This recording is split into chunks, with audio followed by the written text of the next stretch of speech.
नमस्ते बच्चों, कैसे हैं आप सब। आज हम कक्षा 11 है हिंदी साहित्य की पाठ्य पुस्तक अंतरा से सुमित्रा नंदन पंत रचित कविता संध्या के बाद का अध्ययन करेंगे। यह उनके ग्राम्या नामक काव्य संग्रह से ली गई है। कुछ अंश हम पहले पढ़ चुके हैं, उसके आगे पढ़ती हूँ। दूर तमस रेखाओं सी उड़ती पंखों की गति सी चित्रित, सोन खगों की पांति आर्द्र ध्वनि से नीरव नभ करती मुखरित। दूर तमस रेखाओं से शब्दार्थ देख लेते हैं पहले। तमस मने अंधेरा, उड़ती पंखों की गति से चित्रित, चित्रित मने जैसे चित्र बनाया हुआ है। सोन खगों की पांति, पांति मने पंक्ति, और सोन मने सुनहरा या सोने के रंग जैसी, और खग मने पक्षी, तो खगों मने पक्षियों की पंक्ति। आर्द्र ध्वनि से नीरव नभ करती मुखरित, आर्द्र ध्वनि मतलब नमी, जिस ध्वनि में नमी है, सरसता है। नीरव मने शांत, नभ मने आकाश, और मुखरित मने मुखर होना, आवाज़ होना, अभिव्यक्त होना, प्रकट होना। तो दूर तमस रेखाओं से उड़ती पंखों की गति से चित्रित। संध्या के बाद ग्राम का या हर जगह का वातावरण या परिवेश में क्या परिवर्तन आता है, संध्या के बाद सबकी गतिविधियाँ क्या हो जाती है, उसका बहुत ही सुंदर सजीव चित्रण कवि महोदय ने किया है, पंत जी ने किया है कि दूर तमस रेखाओं से उड़ती पंखों की गति से चित्रित। शाम हो गई है और शाम होने पर सभी अपने घरों की तरफ लौटने लगते हैं। तो ये पक्षी जो है वे भी अपने घोंसलों की तरफ जा रहे हैं। तो कवि कह रहे हैं कि उड़ते हुए पक्षी उड़ती पंखों की गति से चित्रित, सोन खगों की पांति, सुनहरे पक्षियों की पंक्ति। सुनहरे क्यों लग रहे हैं वे पक्षी? क्योंकि संध्या की जो लालिमा है वह उन पर भी गिर रही है, संध्या की लालिमा उन पर भी फैल रही है, इसलिए उनका रंग सुनहरा लग रहा है। तो सुनहरे पक्षियों की पंक्ति अपने घर की ओर लौट रही है, समूह बना करके, झुंड बना करके। तो उनकी उड़ती पंखों की गति से चित्रित, उनके उड़ते हुए पंख मतलब पक्षी जो उड़ करके जा रहे हैं। तो इस संध्या के अंधकार में बस जैसे पक्षियों के पंख दिखाई दे रहे हैं, पक्षी उड़ते हुए पक्षी जो है वो बिल्कुल उड़ते हुए केवल पंख दिखाई देते हैं। तो ऐसा लग रहा है जैसे उड़ते हुए पंखों का चित्र बना हुआ है या उड़ते पंख ही चित्रित हैं दूर तमस रेखाओं से, और वे एक अंधेरी रेखा जैसी लगते हैं। आपने देखा होगा पक्षियों को आकाश में उड़ते हुए, न देखा हो तो अब ध्यान दें।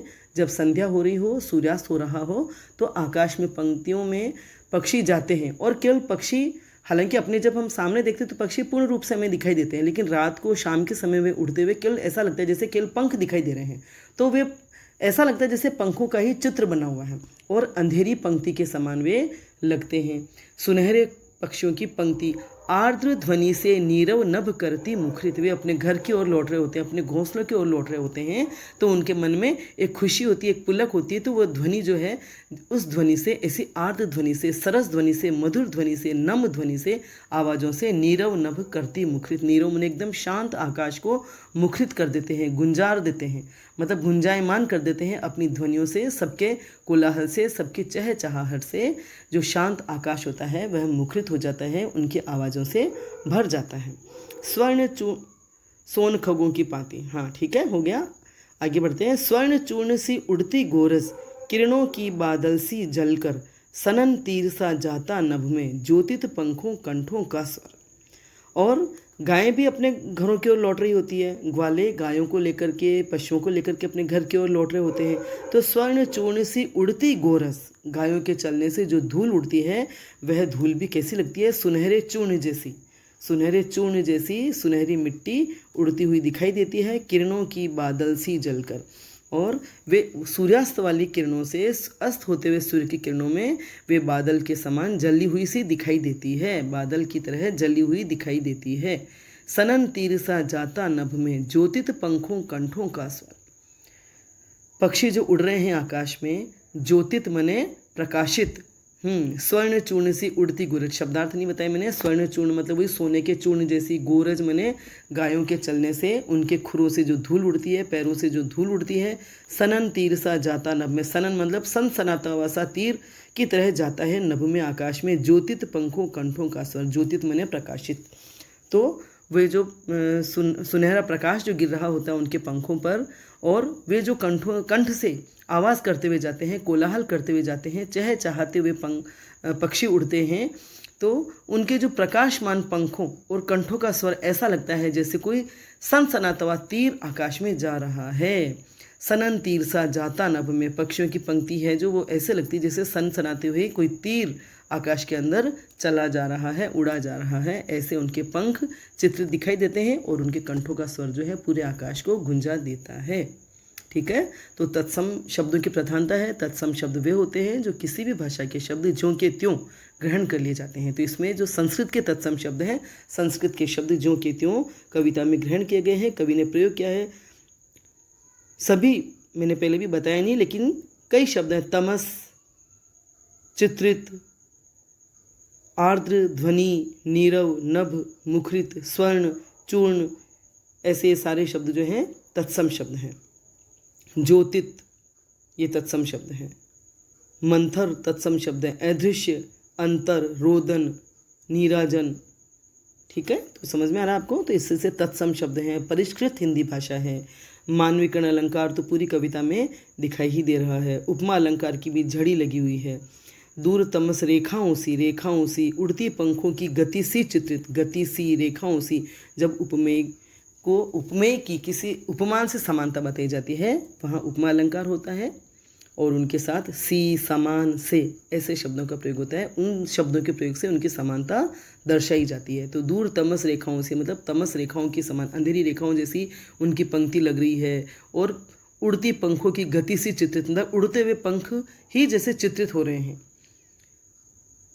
स्वर्ण चूर्ण सी उड़ती घोरज, स्वर्ण स्वर्णिम या सुनहरे चूर्ण के समान उड़ती हुई घोरज, जो धूल है वो सोने के चूर्ण जैसी लगती है। किरणों की बादल सी जलकर, बादलों सी जैसे जली हुई दिखाई देती, बादल के समान जली हुई दिखाई देती है। सनन तीर सा जाता नभ में, सनसनाते हुए तीर की जैसे आकाश में पक्षियों की पंक्ति जा रही है, और उनके कंठों का स्वर जो है, पक्षियों के कंठों का जो स्वर है आकाश को गुंजायमान कर रहा है। तो इस प्रकार कवि ने एक चित्र साकार कर दिया हमारे सामने उड़ते हुए पक्षी का, उड़ते हुए पक्षियों का, पक्षियों के कोलाहल का, गायों के लौटने का, और उनके जो धूल उड़ती है उसका हमारे सामने चित्र साकार हो रहा है। तो इस प्रकार उनकी जो शैली है वो चित्रात्मक है ना। और घोंसलों के लौटते हुए पक्षी, घर लौटती हुई गायों के खुर से उड़ने वाली गोधूली, इनका बहुत ही सुंदर सजीव और साकार चित्र हमारे सामने उपस्थित कर दिया है। नीरव नभ में अनुप्रास अलंकार है, प्रसाद गुण है, चित्रात्मक शैली है। कितना सुंदर चित्र साकार कर दिया है। कवि की कल्पना शक्ति कितनी अद्भुत है। जिन दृश्यों पर हमने कभी गौर नहीं किया उन्हें से उन्होंने कैसी रस की सृष्टि कर दी है। प्रकृति को प्राणी मात्र से जोड़ने की अद्भुत क्षमता है कवि में। पशु, पक्षी, मनुष्य, हर गतिविधि को उन्होंने प्रकृति से जोड़ दिया है, और प्रकृति को हर गतिविधि से जोड़ दिया है। ठीक है, आगे चलें। लौटे खग गायें घर लौटी, लौटे कृषक श्रांत श्लथ डग धर, छिपे ग्रहों में म्लान चराचर, छाया भी हो गई अगोचर। लौटे खग, खग माने वही पक्षी, गायें घर लौटी, लौटे कृषक, कृषक माने किसान, ये भी तत्सम शब्द है। श्रांत माने थके हुए, श्लथ माने शिथिल, डग माने कदम, छिपे ग्रहों में, ग्रह माने घर, म्लान चराचर, म्लान माने मलिन, चराचर माने सभी सजीव निर्जीव सभी, छाया भी हो गई अगोचर, अगोचर माने दिखाई नहीं देती, अदृश्य हो गई है। तो सभी पक्षी अपने घरों की ओर लौट रहे हैं, अपने घोंसलों की ओर लौट रहे हैं, गायें घर की ओर लौट रही है। लौटे कृषक, और किसान जो है वे भी खेती बाड़ी से दिन भर से थक करके, श्रांत माने थक हार कर, श्लथ शिथिल कदमों से चलते हुए अपने घर की ओर बढ़ रहे हैं। दिन भर परिश्रम करते हुए खेतों में तो थक जाते हैं, तो उनके कदम शिथिल पड़े हुए हैं, मतलब शिथिल कदमों से, थके हारे कदमों से चलते हुए घर की तरफ जा रहे हैं। छिपे ग्रहों में म्लान चराचर, और सभी चर अचर, सभी पशु पक्षी मनुष्य सभी म्लान मतलब मलिन होकर के, मतलब थक हार करके उनकी दशा जो है मलिन हो गई है, चेहरे उनके मलिन हो गए, वे अपने घरों में जाकर छिप गए हैं। छाया भी हो गई अगोचर, और जब सब अपने घरों में चले गए हैं, घरों के अंदर जा चुके हैं, तो बाहर जो रात के अंधेरे में परछाइयाँ दिखाई देती है वे सभी अदृश्य हो गई है। किसी की भी परछाई बाहर, किसी की भी छाया दिखाई नहीं दे रही है, क्योंकि सब अपने घरों के अंदर पहुंच चुके हैं। लौट पैंठ से व्यापारी भी जाते घर उस पार नाव पर, ऊँटों घोड़ों के संग बैठे खाली बोरों पर हुक्का भर। लौट पैठ से, पैठ मने जो बाजार लगता है उनका, चाहे हफ्ते भर में लगने वाला बाजार हो चाहे दैनिक बाजार हो, उससे व्यापारी भी जाते घर उस पार नाव पर, नावों में बैठ कर के गाँव, अक्सर गाँव में नदियाँ होती है, गाँव के आसपास नदियाँ होती है, तो लोग नाव पार करके नाव के द्वारा एक गांव से दूसरे गांव तक जाते हैं। तो लौट पैठ से व्यापारी भी, सभी किसान वगैरह सब घर की तरफ लौट चुके हैं, और व्यापारी भी जो है हाट गए थे, बाजार गए थे अपना व्यापार करने के लिए, वे भी अब पैठ से मतलब दैनिक हाट से या साप्ताहिक हाट से घर की तरफ जा रहे हैं। उस पार नाव पर, नाव में सवार होकर के उस पार जहाँ उनका घर है, गांव है, उधर वे जा रहे हैं। ऊँट घोड़ों के संग बैठे खाली बोरों पर हुक्का भर, और अपने ऊँटों के साथ घोड़ों के संग बैठे हुए हैं, खाली बोरियां उन पर रखी हुई है, और हुक्का भर के अपनी थकान मिटा रहे हैं, हुक्का भर भर के पी रहे हैं और अपनी थकान मिटा रहे हैं। तो इस तरह से सायंकाल के समय थक हार करके किस तरह से लोग घर जाते हैं, व्यापारी किसान किस तरह का व्यवहार उनका होता है, उन सब का बहुत ही सजीव चित्रण कवि ने किया है। जाड़ों की सूनी द्वाभा में झूल रही निशी छाया गहरी, डूब रहे निष्प्रभ विषाद में खेत बाग गृह तरु तट लहरी। झाड़ू मतलब सर्दी, सूनी मने एकदम खामोश, अंधेरी, खाली खाली मतलब सूनी मने सूनापन जो जहाँ छाया हुआ है, खामोशी जहाँ छाई हुई है। द्वाभा में मने वही संध्या का प्रकाश, दिन और रात का जहाँ मिलन हो रहा होता है तब संध्या होती है, तो ऐसे संध्या के प्रकाश में झूल रही निशी छाया गहरी, निशी मने वही रात, डूब रहे निष्प्रभ, निष्प्रभ मतलब जिनकी आभा, जिनकी चमक फीकी पड़ गई है, डूब गई है। विषाद मने दुख, उदासी, खेत बाग, गृह मने घर, तरु मने वृक्ष, तट मने किनारे, किनारा। तो सभी सर्दी, सर्दी की ऋतु है, तो जाड़ों की सूनी द्वाभा में, सर्दी की ऋतुओं में शाम भी जल्दी हो जाती है, जल्दी ही संध्या उतर आती है और जल्दी ही अंधकार हो जाता है। तो ऐसी सर्दी की सूनी खामोश अंधकार में, सूनी संध्या के समय में झूल रही निशी छाया गहरी, रात जो है धीरे धीरे रात की छाया गहराती जा रही है। संध्या के बाद रात्रि होने में बिल्कुल समय नहीं लगता, दिन तो लगते हैं बड़े, नहीं दिन हो जाते हैं छोटे और रातें हो जाती है लंबी। तो सूर्यास्त जल्दी हो जाता है, संध्या जल्दी गिराती है और उसके बाद रात होने में देर नहीं लगती। इसलिए कवि महोदय कह रहे हैं कि निशी की रात की छाया गहरी होती जा रही है। डूब रहे निष्प्रभ विषाद में खेत बाग गृह तरु तट लहरी, खेत बगीचे घर वृक्ष किनारे और लहरें जो नदी या तालाब में है या गंगा में है, वे लहरें भी सब जैसे निष्प्रभ विषाद में सब अपनी आभा और चमक होकर के, विषाद में दुख में या अवसाद में डूब रही है। सभी पशु पक्षी मनुष्य और प्रकृति जो है सभी की आभा फीकी पड़ गई है, सभी निष्प्रभ हो गए हैं, सभी मलिन हो गए हैं और रात्रिकालीन उदासी उनके चेहरों पर उनके मन में छा गई है, घर कर गई है। दिन में सब खुश होते हैं, सुबह उठते हैं तो सबके मन में एक उमंग होती है, उत्साह होता है, पुलक होती है कि दिन भर के कार्यकलाप करने के लिए। और जब दिन भर के क्रियाकलापों से थक जाते हैं तो सबकी आभा खत्म हो जाती है, सबकी चमक फीकी पड़ जाती है और थोड़ा सा थकान के मारे वे दुखी और उदास से हो जाते हैं। ठीक है, तो वही संस्कृत शब्दों का प्रयोग है, प्रसाद गुण है, तत्सम भाषा है और अनुप्रास अलंकार है। ठीक है, चलिए आगे। बिरहा गाते गाड़ी वाले भूख भूख कर लड़ते कूकर, हुआ हुआ करते सियार देते विषन्न निशी बेला को स्वर। बिरहा गाते गाड़ी वाले, और जो अपनी गाड़ियों के, जिनके पास गाड़ियां हैं, जो अपनी गाड़ियों से गांव या हाट में जाते हैं, वे गाड़ी वाले जो हैं वे भी घर की ओर लौट रहे हैं और वो बिरहा गा रहे हैं। बिरहा माने विरह के गीत, गाँव के जो लोकगीत होते हैं, किसी लोकगीतों में विरहिणी स्त्री की व्यथा वेदना उनमें है, छिपी हुई है, बसी हुई है। तो जो गाड़ीवान जो जा रहे हैं वे विरहा गाते हुए जा रहे हैं, अपने लोकगीत गाते हुए जाते हैं। गांव में आपने देखा होगा ग्रामीण महिलाएं भी होते हैं, पुरुष भी होते हैं, कहीं पर भी जाते आते हैं तो वे गीत गाते हुए उनका समय बहुत ही अच्छे से कट जाता है, बहुत ही खुशी खुशी हंसी खुशी से अपना रास्ता पार करते हैं। तो जो गाड़ीवान हैं, जो गाड़ी वाले, वे विरहा गीत गाते हुए, लोक गीत गाते हुए अपने घरों की ओर जा रहे हैं। भूख भूख कर लड़ते कूकर, शाम होने के बाद कुत्ते भी भौंकते रहते हैं, दिन भर तो वे भी खाने पीने के जुगाड़ में इधर उधर दौड़ते रहते हैं, लेकिन रात होते होते सब तरफ शांति और खामोशी छा जाती है। तो वे भी शायद डर से या उन्हें भी ये खामोशी अच्छी नहीं लगती, इसलिए भौंकते हैं और आपस में लड़ते हैं, शोर मचाते हैं। हुआ हुआ करते सियार, आसपास जंगलों में जहाँ सियार रहते हैं, सियार भी कुत्ते जैसे ही होते हैं, ये जंगली होते हैं, हुआ हुआ की आवाज़ करते हैं। देते विषन्न निशि बेला को स्वर, देते विषन्न निशि बेला को स्वर। विषन्न मने दुखी। तो जैसे वे सभी और सियार आवाज़ कर रहे हैं, कुत्ते भौंक रहे हैं और गाड़ीवान जो है विदा के गीत गाते हुए जा रहे हैं। तो ये कुत्ते और सियार भी जैसे जो रात्रि का समय जो उदासी से भरा हुआ है, विषाद से भरा हुआ है, उसको जैसे वे भी अपने ये उदासी भरे स्वरों में उसका साथ दे रहे हैं, समर्थन कर रहे हैं। जैसे रात्रि के जो दुख या विषाद में संध्याकालीन समय में जो दुख और अवसाद सबके बीच भर गया है, उसमें जैसे वे भी अपना समर्थन दे रहे हैं, वे भी शामिल हो रहे हैं। इस तरह से वे भी भौंक भौंक करके लड़ रहे हैं। तो यहाँ भूंक भूंक कर, हुआ हुआ, इनमें पुनरुक्ति प्रकाश अलंकार है। तत्सम शब्दावली है ही। ठीक है, आगे चलें। माली की मंडई से उठ, नभ के नीचे नभसी धूमाली, मंद पवन में तिरती नीली रेशम की सी हल्की जाली। माली की मंडई से उठ, मंडई मने झोंपड़ी, नभ के नीचे नभसी धूमाली, धूमाली मने धुआं, मंद पवन में तिरती, मंद मने धीमे धीमे जो पवन बहता है, नीली रेशम की सी हल्की जाली।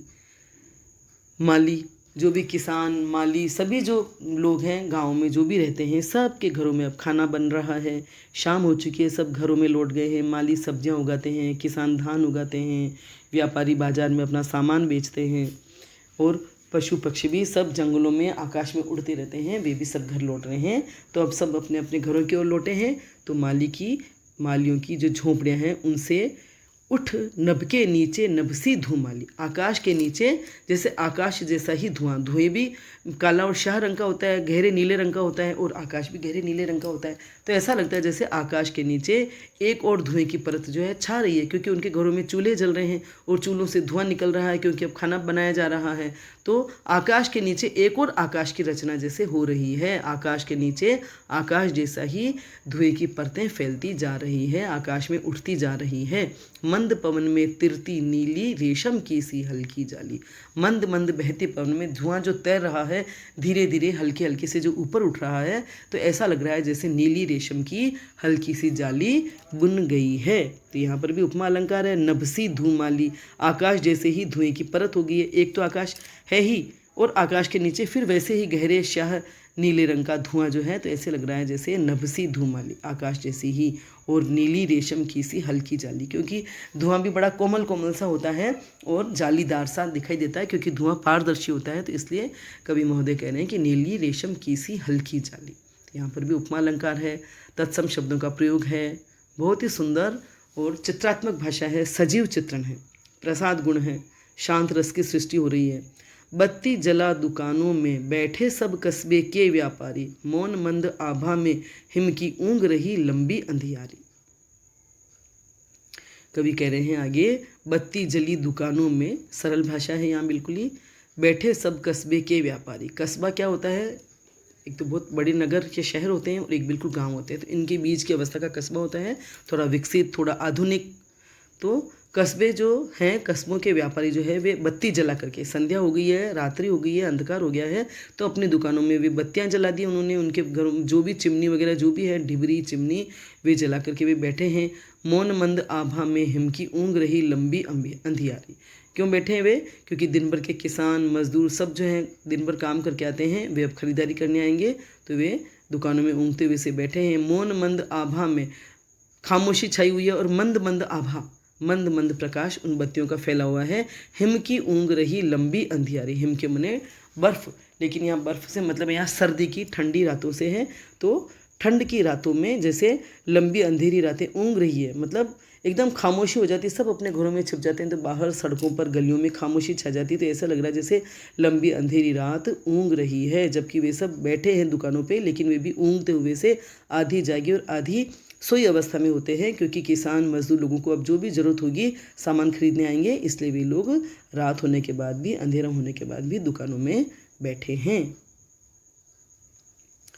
आज इतना ही पढ़ेंगे, आपको समझ में आ गया होगा। वो तत्सम भाषा के प्रयोग हैं, तत्सम भाषा के शब्द अधिकता से प्रयुक्त हुए हैं कविता में। मानविकरण अलंकार है, उपमा अलंकार है, अनुप्रास अलंकार है, और बहुत ही सजीव और साकार चित्र उपस्थित कर दिया उन्होंने सभी का, जो भी अपने घर लौट रहे हैं, शाम का, अंधकार का, सर्दी की रातों का, व्यापारियों का, सभी का। तो बहुत ही सुंदर और सजीव चित्रण है। आपको मेरा वीडियो पसंद आया हो तो लाइक करें, अपने फ्रेंड्स के साथ शेयर करें, मेरे चैनल को सब्सक्राइब करें, बेल आइकन भी अवश्य टच करें ताकि जो भी मैं वीडियो बनाऊंगी उसकी सूचना आपको